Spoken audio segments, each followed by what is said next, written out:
자, 여기 마중물 효과 지문인데, 일단, 이 마중물 효과 같은 경우에는, 지금 이 표, 지금 지문 옆에다가 조그맣게 그리면서 이 안에 들어갈 내용이 그렇게 많지는 않거든요? 조그맣게 그려서 쓰면서 설명을 좀 들으세요. 이 지문 구조 자체는 별로 어렵지가 않아요. 1문단에서 마중물이랑 마중물 효과에 대해서 설명을 해주면서, 2문단에서 정부의 마중물 효과, 그리고 3문단에서 기업의 마중물 효과에 대해서 이야기를 하고 있으면서 마지막 4문단에서 주의할 점에 대해서 이야기를 하고 있죠. 전형적인 구조예요. 옆에다 한번 써볼까요? 그냥 간단하게 쓰면 돼요. 지문 흐름 자체는 여러분들 머릿속에서 기억할 수 있을 정도로 간단하게 흐름을 잡아주시면 됩니다. 무슨 말이냐면은 1문단은 그냥 마중물 요렇게만 해주시면 되는 거예요. 2문단은 뭘까요, 그러면은? 정부의 마중물이죠. 3문단은 뭘까요? 기업의 마중물일 거고요. 그리고 4문단은 뭐죠? 마중물. 근데 여기까지 계속 마중물이었으니까 이 마중물은 사실 생략해도 상관이 없어요. 주의점. 요렇게 정리를 해주시면 됩니다. 읽으면서 머릿속으로 요렇게만 생각을 해줬으면 되는 거예요. 이제 표 다 그렸으면은 이야기를 좀 해볼까요? 여기에서는 지문을 하나하나 뭐 읽으면서 단어 하나하나 보는 것보다는 구조를 짜주시는 게 좀 중요한데, 보면은 1문단에서 주체가 누구예요? 이 마중물 효과에서 나온 주체가 누구예요? 나죠? 나예요. 나 혹은 어떤 사람이죠. 나라고 합시다. 내가 어떻게? 물을 끌어올리기 위해서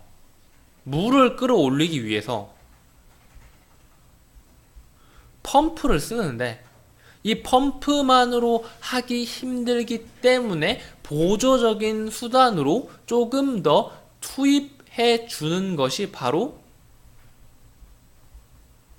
마중물이라는 거예요. 이 마중물은 내가 쓴 겁니다. 뭔 말인지 알겠죠? 내가 쓴 거예요.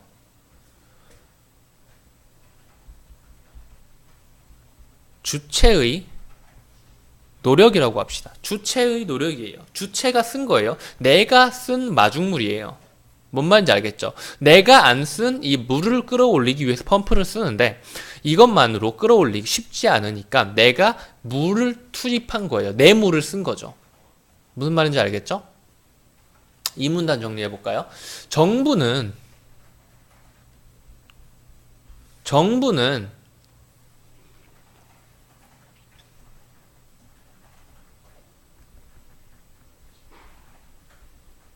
불황을 극복하기 위해서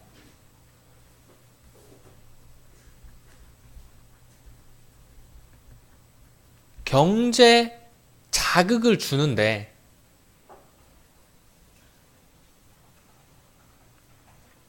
이렇게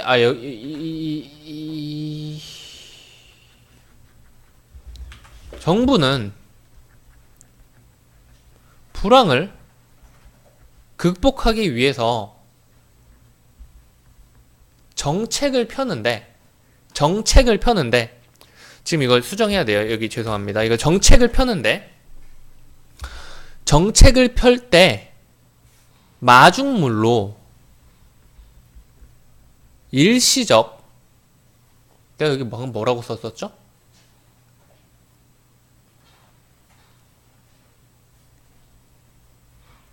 일시적 자극이라고 합시다.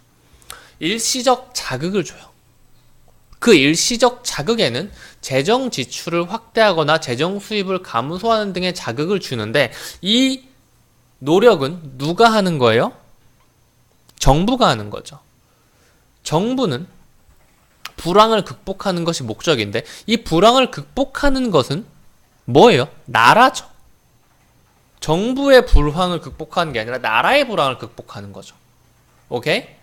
3문단에서 기업 볼까요? 주체는 기업이에요.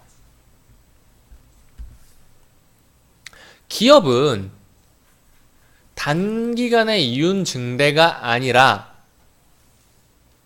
긍정적 평가를 높이려 한대요.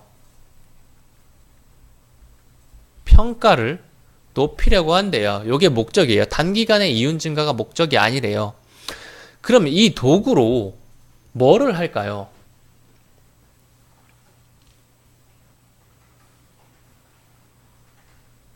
마케팅인데 여기에서 활용하는 기업이 투입하는 노력인 마중물이 바로 뭐예요? 제품 체험 행사, 덤 마케팅, 시식 행사, 할인 쿠폰 등인 거예요. 체험, 덤, 시식, 쿠폰 등인 거죠. 요것들은 여기서 이제 알아야 될 게 요 마중물 애들 있잖아요. 제가 계속 강조하긴 했는데 이 친구들은 주체가 투입하는 비용인 거예요. 추가적으로 투입하는 비용인 거예요. 왜냐? 조금 더 목적을 잘 달성하기 위해서죠. 그래서 요런 마중물 효과를 통해서 만약에 소비자가 이걸 거저 얻은 거라고 생각해서 공돈 효과를 일으키면은 더 큰 이윤 창출을 기대할 수도 있는 거예요. 기본적으로 기업은 이윤을 추구하는 게 궁극적인 본질적인 목적을 가지고 있는 그런 집단인데, 기업이란 것은. 근데 기업의 마중물 효과를 이용한 마케팅은 평가를 올리는 거래요. 그런데 요것을 한 단계 더 생각을 하면은 이 평가를 올리는 것이 여기서 왜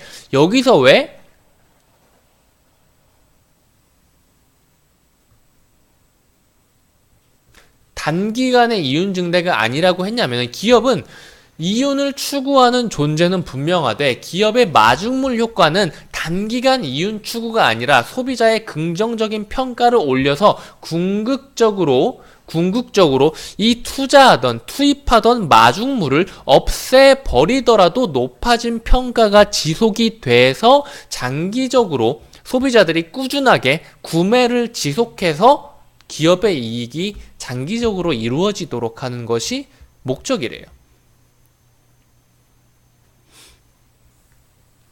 그래서 여기까지 읽어봤는데 그 이후에는 하지만 기업의 마중물 마케팅이 항상 성공적인 결과를 얻는 건 아니래요. 성공적인 결과를 얻지 않는 경우에 대해서 이야기를 하고 있죠. 여기입니다. 이건 굳이 제가 설명 안 해도 되겠죠. 그리고 이런 위험을 알면서도 이렇게 망할 가능성이 있음에도 불구하고 지금도 많은 기업에서는 소비자의 지갑이 열리길 기대하며 다양한 마중물을 동원하여 단기적 이익을 추구하는 것이 아니라 소비자의 기업의 제품에 대한 평가를 올려서 마중물을 나중에 빼더라도 소비자들이 높아진 평가로 인해서 지속적으로 우리 기업의 물건을 사줄 것을 기대하여 사주게 됨으로써 장기적인 이익을 극대화하는 데 총력을 기울인다라고 보시면 되겠어요. 그러므로 이젠 소비자가 이 마중물 효과라는 게 있으니까 소비자가 주의해야 될 것에 대해서 소비자에 넣으면 되겠네요. 소비자가 주의해야 될 것에 대해서 이야기를 해주고 있네요. 지문은 이렇게 정리하면 되겠습니다. 여기까지 할게요.